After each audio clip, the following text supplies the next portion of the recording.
வணக்கம் நண்பர்களே.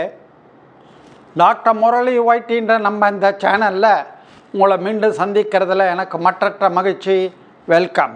இந்த வாரம் நம்ம ஹைப்போதைராய்டிசம், அதாவது தைராய்டு குறைபாட்டில் என்னென்ன உணவுகளை சாப்பிடலாம், என்னென்ன சாப்பிடக்கூடாது என்பதை பற்றி பார்க்கலாம்.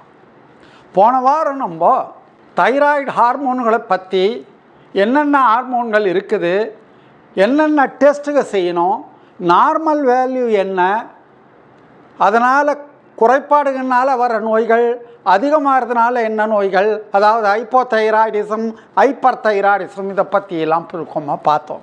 இந்த வாரம் நம்ம ஹைப்போதைராய்டு, அதாவது தைராய்டு குறைபாட்டுனால என்ன பிரச்சனை வருது, அந்த பிரச்சனையில் என்ன சாப்பிடலாம், என்ன சாப்பிடக்கூடாது என்பதை பற்றி தான் பார்க்க போகிறோம்.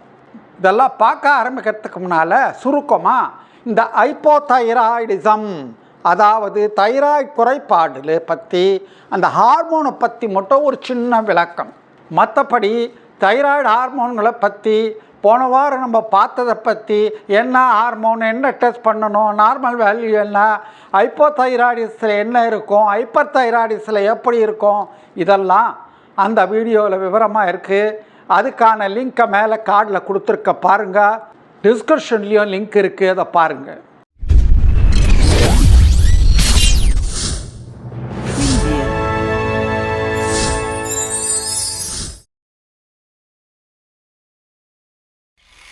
தைராய்டில் 2 விதமான ஹார்மோன்கள் சுரக்குது. அதுலேயே T3, T4. அதை தவிர மேலே பிட்யூட்டரி கிளாண்ட்லேருந்து TSH என்ற ஒரு ஹார்மோன் சுரக்குது. ஹைப்போதைராய்டிசம் நம்ம பார்க்க போகிற பிரச்சனையில், தைராய்டு குறைபாட்டில் T3, T4 கம்மியாக இருக்குது, அதே நேரம் TSH அதிகமாக இருக்குது. இந்த ஹைப்பர் தைராய்டிசத்தில் இதுக்கு நேர் எதிர்மறையாக இருக்கும் எல்லாமே. அதாவது T3, T4 அதிகமாக இருக்கும், TSH கம்மியாக இருக்கும். வாங்க முதல்ல இந்த ஹைப்போதைராய்டிசத்தில் சாப்பிட வேண்டிய உணவுகளை பற்றி, சாப்பிடக்கூடாத உணவுகளை பற்றி விவரமாக பார்க்கலாம். இந்த காணொளி உங்களுக்கு பிடிக்கும் என்று நினைக்கிறேன்.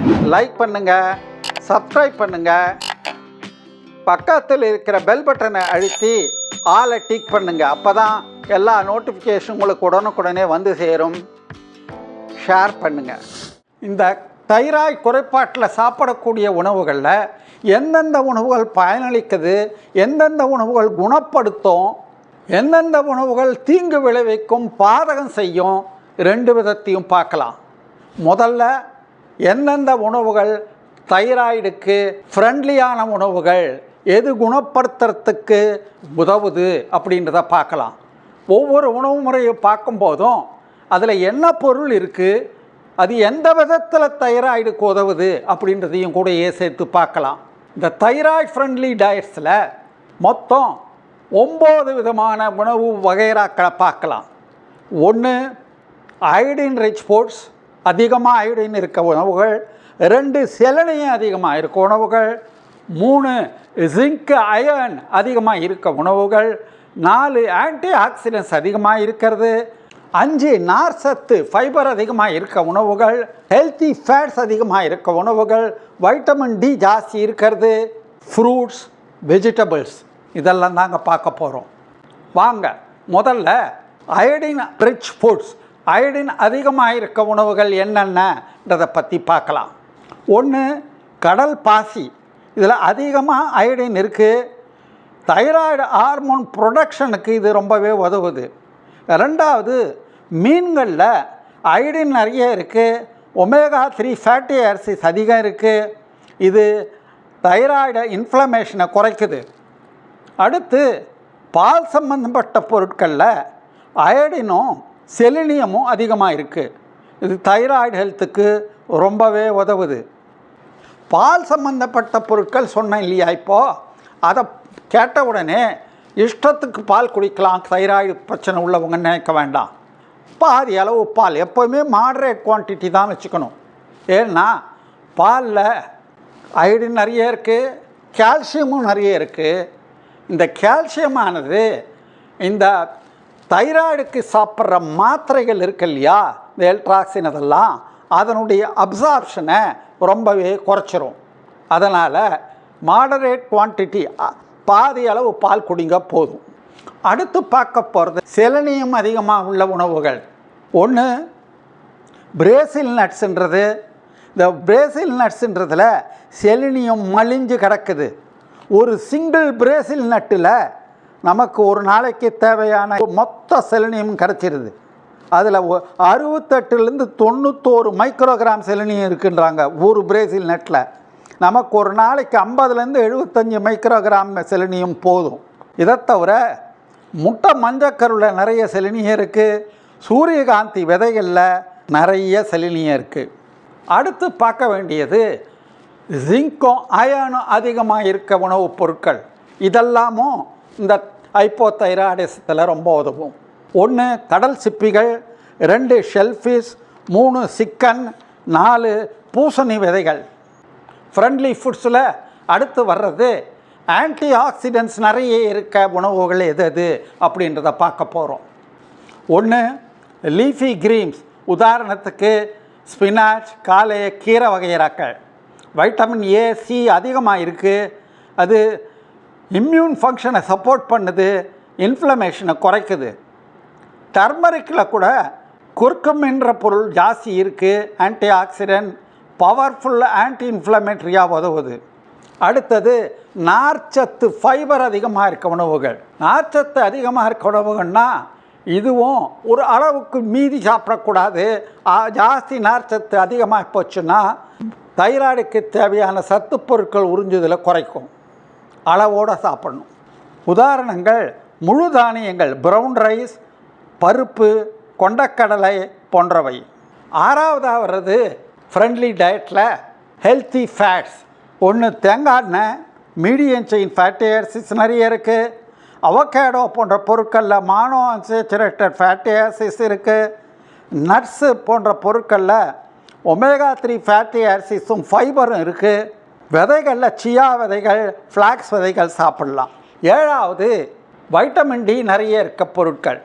முக்கியமாக ஃபேட்டி ஃபிஷ், சால்மன் போன்ற ஃபிஷ்களை சாப்பிடலாம். Vitamin D, omega 3 fatty acids நிறைய இருக்குது. அடுத்தது முக்கியமானது ஃப்ரூட்ஸ், வெஜிடபிள்ஸை பார்க்கலாம். ஃப்ரூட்ஸில் ஃபஸ்ட்டு வர்றது orange, citrus fruits. Vitamin C நிறைய இருக்குது, இம்யூனிட்டி அதிகப்படுத்துது, அயர்ன் அப்சார்ப்ஷனில் உதவுது. அடுத்தது ஆப்பிள். ஆப்பிளில் பெக்டின் நிறைய இருக்குது. அது மெர்க்குரி உடம்பில் இருந்து வந்ததுன்னா அந்த மெர்க்குரியை டீடாக்சிஃபை பண்ணுது, தைராய்டு ஹெல்த்துக்கு உதவுது. வாழைப்பழம் அடுத்தது. வைட்டமின் பி நிறைய இருக்குது, முக்கியமாக B6. இந்த B6 ஆனது தைராய்டு ஹார்மோன் ப்ரொடக்ஷனுக்கு ரொம்பவே முக்கியம். அடுத்து வர்றது மாம்பழம். வைட்டமின் ஏ நிறைய இருக்குது, தைராய்டு ஹார்மோன் ப்ரொடக்ஷனுக்கு பயன்பாட்டுக்கு ரொம்ப உதவுது. அன்னாசி பழம், புரோமலின், வைட்டமின் சி நிறைய இருக்குது, இன்ஃப்ளமேஷனை குறைக்குது, தைராய்டு ஹெல்த்துக்கு ரொம்ப உதவுது. மாதுளை ஆன்டி ஆக்சிடென்ட்ஸும் பாலிஃபினால்ஸும் நிறைய இருக்குது, தைராய்டை பாதுகாக்குது ஆக்சிடேசிவ் ஸ்ட்ரெஸ்ஸிலிருந்து. இப்போ நம்ம காய்கறியை, வெஜிடபிள்ஸை பற்றி பார்க்கலாம். 1 லீஃபி கிரீன்ஸ், முதல்ல சொன்னேனே அது மாதிரியே வைட்டமின் ஏ, சி, கே நிறைய இருக்குது. ஸ்பினாச்சு, காலை கீரைகள். அடுத்தது கேரட், பீட்டா கேரட்டின் நிறைய இருக்குது. காளான், அவகேடோ, குடமிளகாய், வைட்டமின் சி நிறைய இருக்குது. நம்ம தக்காளி, லைக்கோப்பின், வைட்டமின் சி இருக்குது. வெள்ளரி, குக்கும்பர் நிறைய சாப்பிட்டா நல்லது. பூசணி, வைட்டமின் ஏ, ஃபைபர் இருக்குது. பீட்ரூட்டில் ஆன்டி ஆக்சிடென்ட் நிறைய இருக்குது. இவ்வளோ நேரம் நம்ம தைராய்டுக்கு சாப்பிடக்கூடிய உணவுகளை பார்த்தோம்.